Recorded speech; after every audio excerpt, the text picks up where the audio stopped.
আমার পেমেন্ট আমাকে বুঝিয়ে দিন, আমি চলে যাব। পেমেন্ট লাগবে? হ্যাঁ, অফ কোর্স।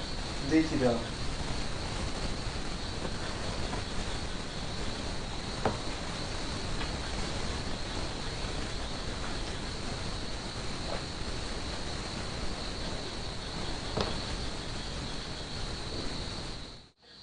নিরানব্বই নাম্বার টান, আর একটা শিকার, আর একটা শিকার হয়ে গেলেই আমার সাধনা পূরণ, 100 নাম্বার হয়ে যাবে।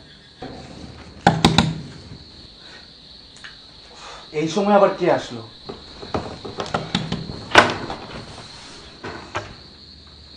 আসসালামু আলাইকুম। ওয়ালাইকুম আসসালাম। আপনাকে তো ঠিক চিনলাম না। ভাইয়া, আপনি আমাকে